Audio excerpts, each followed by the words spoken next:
Hi, I'm Jim Zogby, and welcome to Viewpoint. Tonight, we'll talk to the Syrian ambassador to the United States, Imad Mustafa. Then we'll host Congressman Keith Ellison. He'll join us live from Minnesota. And finally, a member of the Sudan National Parliament, Saleh Osman, will be here to discuss internal politics surrounding the crisis in Darfur.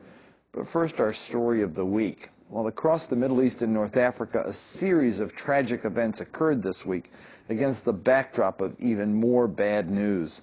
With the discovery of an al-Qaeda cell in Morocco and deadly suicide terrorist attacks against the government palace in Algiers and the National Parliament in Baghdad, it appears that bin Laden's cancerous group has now metastasized.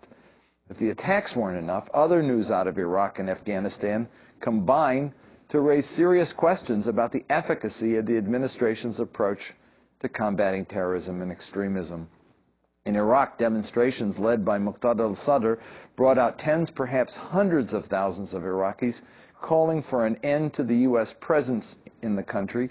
Meanwhile, the Pentagon is reporting that casualties in Iraq have actually increased since the beginning of the Bush administration's surge, with now more deaths occurring outside of Baghdad as insurgents and terrorists have shifted their focus.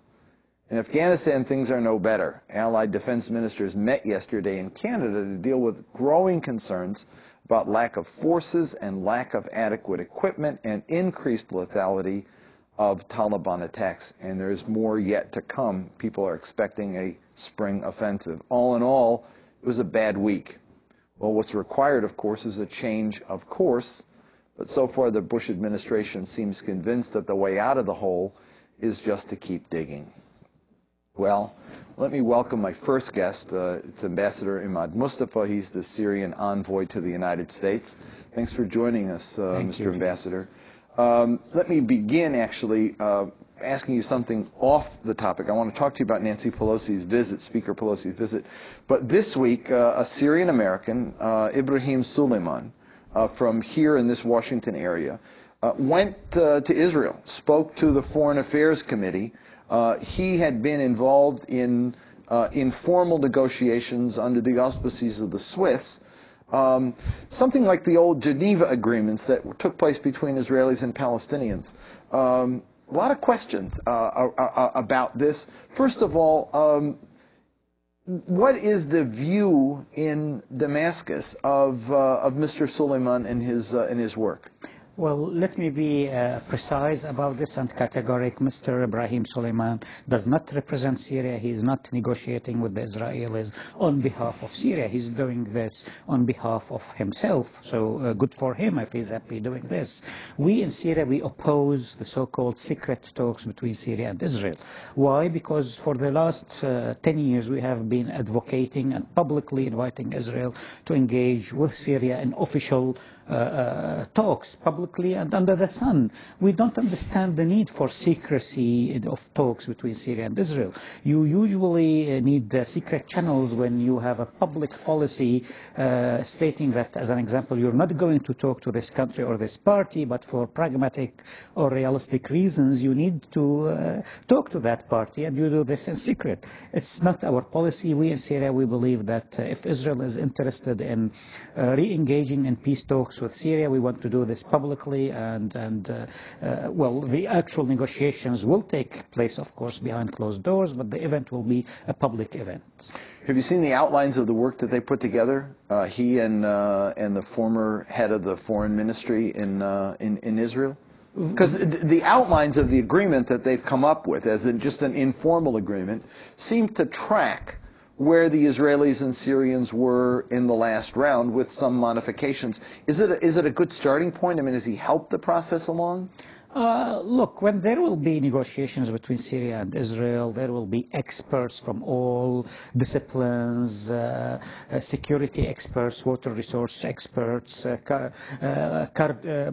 mapographers, people who really can address issues that are very sophisticated and very complicated. I don't think that two people alone can sit together and draft a peace agreement between two countries. Let's talk about Speaker Pelosi's visit. It ruffled feathers here, but it clearly was viewed quite differently in the Middle East. And I can remember the pictures I saw speaker in the Souk Hamidiyya being cheered by people, something I just didn't expect to happen. I thought that the anger at the United States was more generalized and would convey to almost anybody, not just the officials from the administration. What was it like? You were there for the visit. Tell me a little about the flavor of the public reaction to her coming. Well, first let me remind you, many Arabs make the distinction between U.S. policies in the Middle East and between the United States of America. Myself, I'm a great admirer of America, but I am an outstanding critic of the U.S. policies in the Middle East because of the catastrophes and disasters these policies have brought into our region. Now, I would say the same applies to the majority of the Syrian population. When they saw Pelosi, they know about her. They know about her opposition to the continuation of war and occupation in Iraq. They were very happy with her visit, and as you have just said, they cheered her in the streets when she went to the Umayyad Mosque. The Grand Sheikh, the Imam there, praised her visit, and he was very happy with her. In a way, and I'm speaking about the people now, not about the official talks, and the way the people welcomed her and tried to give her a message, and to her colleagues, of course, a message of friendship, and tried to tell her exactly what we told her.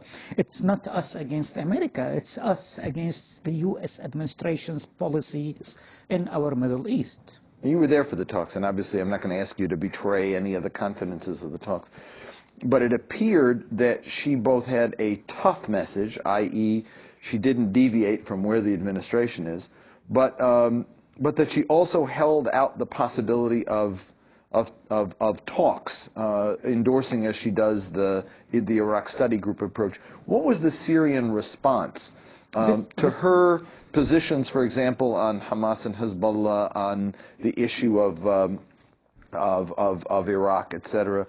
These were the tough issues she raised. What did the president say to her? Well, this is the most important distinction between her and the administration. Let me first remind you and remind our viewers that across the political spectrum here in the United States, top leaders from both the Republican and the Democratic parties have been advocating re-engagement with Syria for the last 6 months at least. Prior to her visit to Damascus, I met with a number of top Republican senators from the Foreign Affairs Committee, the World Relations Committee, and all of them had one single approach, that even if we disagree with Syria on issues, we need to sit with Syria, we need to talk to Syria. Now what happened is, yes, she came, she raised issues with us, and we told her, we respect this, we also have issues with the United States. We have issues with the U.S.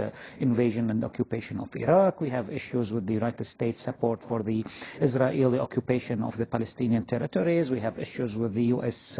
support of what Israel has done to Lebanon last summer. But like all civilized nations, we can sit together, we can find a common ground, we can address those issues, we can find creative solutions to the issues. We need to work together.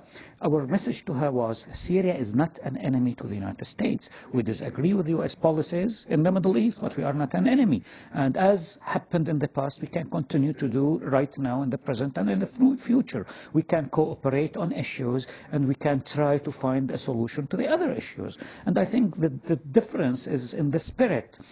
She came, as you have just said, she had issues, but she sat respectfully with us, and in a very dignified way, we discussed all these issues, and we agreed on the most important thing.